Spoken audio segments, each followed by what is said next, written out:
footeux parle aux footeux.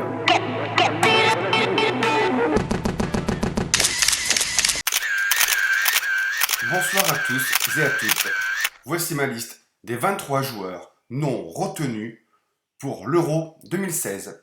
Tout d'abord, au poste de gardien de but, Ruffier, car avec sa tête de Prison Break, il fait peur aux enfants. Et comme nous avons Nutella comme sponsor, ce n'est pas possible. Ensuite, Barthez, car bien qu'il soit en retraite, il n'avait pas envie de se taper un bisou sur le crâne par Varane avant chaque match.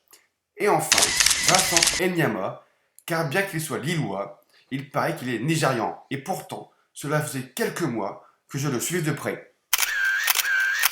En ce qui concerne les défenseurs, Mexès, certes, il joue au Milan AC, mais nous ne sommes plus en 1990. Et mon fils a largement sa place là-bas aussi également. Rami, qui a commencé une belle carrière d'acteur dans Sense 8. Mais comme ça ne passe que sur Netflix, vous n'avez peut-être pas eu la chance de le voir jouer. Aurier, en plus de savoir qu'il n'était pas sélectionnable, je n'avais pas envie de me faire traiter de fiotte sur Periscope à Clairefontaine. Mendy, qui préfère les dance floors plutôt que l'entraînement. Remarquez, ça se comprend, car cette année, l'ambiance était bien pourrie au Vélodrome. Jallet, car je n'avais pas envie que Varane se précipite sur lui avant chaque match pour lui faire un bisou sur le crâne. Ça aurait encore fait jaser Louis Nicolas. Et pour finir, Sako, qui a préféré soigner sa ligne pour être au top sur la plage en piquant les gélules minceurs de sa femme. Je ne me fais pas de soucis pour lui, il passera de très belles vacances, et cela dès le mois de juin et à meilleur prix grâce à Booking.com, Booking.yeah. À présent, les milieux de terrain avec Schneiderlin. Déjà qu'il a un nom difficile à prononcer, on lui avait fait une fleur la dernière fois, mais il a totalement disparu des écrans radars à Manchester, même sanction pour Cabaye, qui n'a pas le nez fin en quittant PSG et en signant à Crystal Palace plutôt qu'à Leicester. Rabiot, on le reverra un jour en bleu, le jour où il aura coupé le cordon avec sa mère. C'est vrai quoi, c'est dur à gérer un ado dans un groupe. Nasri bien sûr, et là je m'attends à un tweet tout vilain de madame, comme lors de la dernière Coupe du Monde.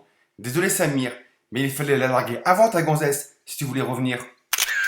Gourcuff et Diaby, si vous étiez des cadors à FIFA 2010, vous êtes à présent les boulets de la sécurité sociale. Alors désolé les gars, mais je n'ai plus de place à l'infirmerie pour vous. Et enfin, Mathieu Valbuena avec son destin à la DSK.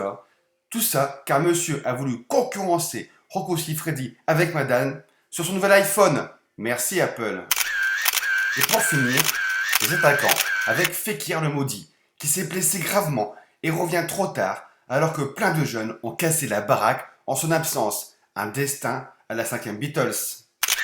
Thauvin, le mec qui quitte le grand amour de sa vie marseillais pour aller se taper une pétasse anglaise avant de revenir dans le sud, lui faire 2 ou 3 missionnaires dans le noir. Désolé, mais ça, c'est pas plus belle la vie. Menez, le surdoué milanais, aussi génial que Ronaldinho, mais con comme un balai.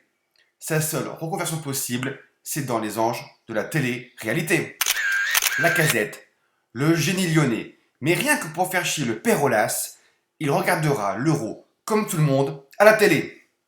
Ribéry, non mais attends Francky, t'as juré les grands dieux que tu ne remettrais plus jamais les pieds dans un bordel français après avoir goûté aux maisons closes allemandes, alors laisse ton kiki en Bavière. Gonzalo Higuaín, je ne sais pas si vous vous souvenez, mais mon prédécesseur Domenech avait essayé de le choper car il a la double nationalité argentine-française. Et depuis, il ne cesse de vouloir le rapatrier en Bretagne car il paraît que sa grand-mère s'appelle Lorio Tipiac. Et pour finir, Karim Benzema, le Scarface du Real de Madrid, le Booba de Clairefontaine. Désolé Karim, mais la prochaine fois, joue à FIFA et non plus à GTA. Sur ce, je vous laisse et rendez-vous au 10 juin 2016.